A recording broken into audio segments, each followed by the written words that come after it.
hingga masa uji publik, karena sebelumnya Satker bisa langsung ngirim data. Nah, kemudian kami kirim surat agar ada yang disebut dengan SPTJM hingga masa uji publik ditutup.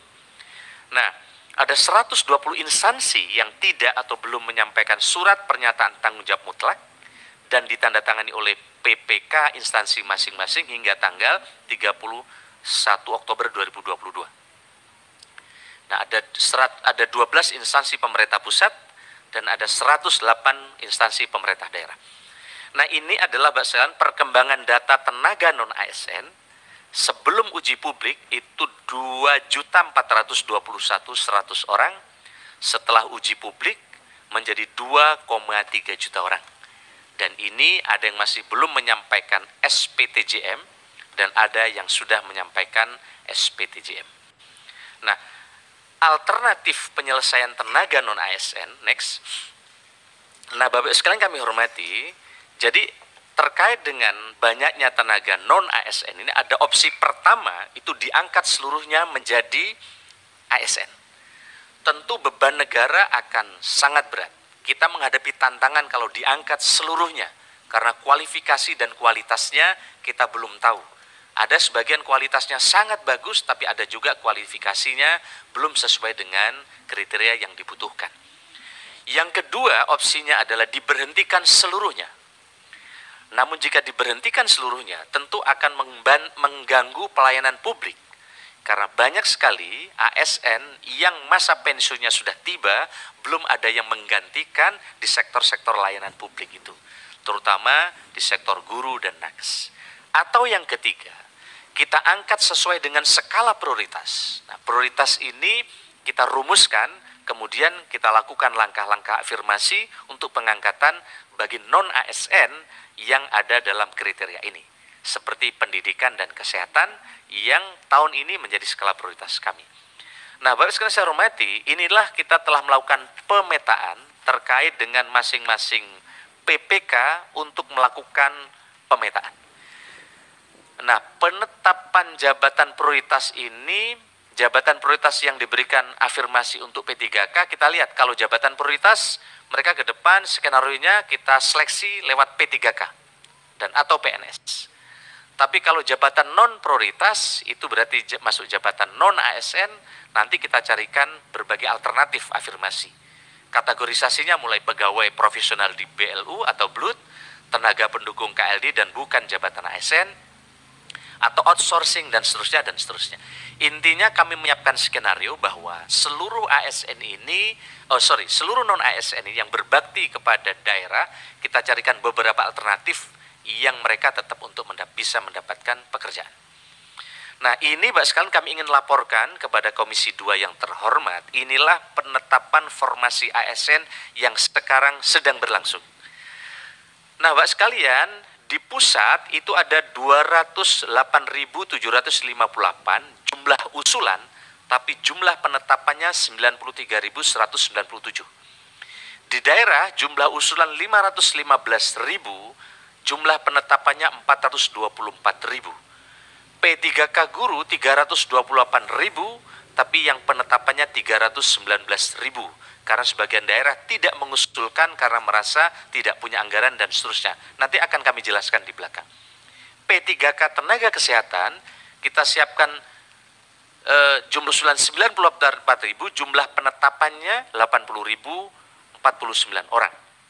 Dan P3K tenaga medis 92.593, jumlah penetapannya 25.769. Total Bapak sekalian saya hormati, yang jumlah usulan 724.000, tapi yang mampu kita tetapkan 518.000. Proses pembukaan telah dilaksanakan untuk guru dan perpanjangan untuk tenaga kesehatan untuk yang terdaftar pada Dapodik, Kemendikbudristek dan SIDMK, Kemenkes, serta THK2 yang terdaftar di BKN.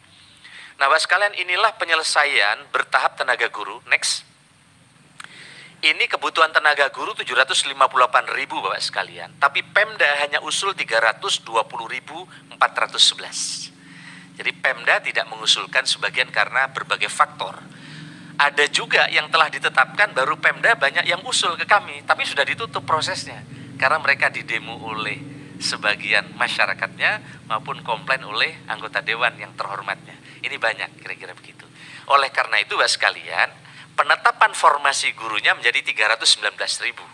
Ada gap kebutuhan masih 438.000. Ini gapnya sekarang. Karena yang kita siapkan ternyata yang tidak sampai yang mengusulkan. Baru sekarang rame-rame, tapi setelah tutup. Padahal terakhir itu kan Juli, Pak. Juli terakhir. Nah, tapi sekarang masih banyak yang bersurat. Tapi kan nggak mungkin karena prosesnya udah jalan. Nah, begitu juga penyelesaian bertahap untuk tenaga kesehatan non-ASN di 2022. Kita lihat ini Bapak sekalian. Ini adalah total yang disiapkan adalah 255.249. Ya. Tapi yang kategori ini 92.168 dan sekarang masih ada gap 179.200. Kebutuhan nakes daerah berdasarkan data Renbud SISDMK itu Kemenkes 255.000. Dengan memperhatikan kesanggupan daerah itu hanya 94.000. 168 yang diusulkan sebagai formasi P3K nakes tahun 2022. Dengan beberapa pertimbangan instansi daerah menarik formasi yang telah ditetapkan hingga sisa formasi nakes tinggal 80.000 Bapak sekalian. Pak Ketua, dari yang kita sebut. Nah, gap kebutuhan nakes 2022 dengan formasi yang telah ditetapkan sebesar 179.200. Nah, ini Bapak sekalian beberapa hal terkait dengan soal tenaga non-ASN. Nah, ke depan tentu kita mesti fokus juga untuk menyiapkan berbagai hal. Highlight saja Bapak sekalian. Maka di Kemenpan RB juga sekarang telah menyiapkan RB tematik supaya kita fokus ke depan untuk melakukan beberapa target reformasi birokrasi. Fokus kita di RB pengentasan kemiskinan. Tata kelola kita targetkan KLPD ini lebih fokus sehingga dampaknya kelihatan. Karena kalau RB-nya tidak fokus, dampaknya nggak kelihatan. Nah, kalau dampaknya kelihatan, mestinya kemiskinannya turun. Yang kedua, RB peningkatan investasi. Kalau tata kelolanya bagus, investasi akan tumbuh, lapangan pekerjaan akan tersedia.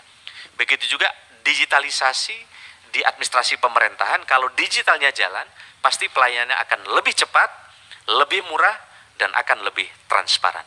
Dan yang terakhir terkait dengan RB percepatan prioritas aktual Presiden, yaitu fokusnya di inflasi dan belanja produk dalam negeri. Nah, ini adalah kita potret misalnya anggaran 431 triliun next itu hanya mampu menurunkan kemiskinan 0,6%. Kegiatan di 16 KL, padahal Presiden punya prioritas penanganan kemiskinan. Nah, RB kita tidak memberikan bantuan uang, tapi kita akan cek tata kelola penganggarannya. Jangan sampai anggaran kemiskinan banyak, tapi tidak fokus dan seterusnya. Kami kira ini, Mbak sekalian, dan penjelasan berikutnya nanti jika ada hal-hal yang perlu pendalaman, kami akan sampaikan slide berikutnya. Kami kira ini Bapak Ketua dan pimpinan Komisi 2 DPR yang kami hormati dan seluruh anggota Dewan yang kami hormati. Terima kasih, selamat malam.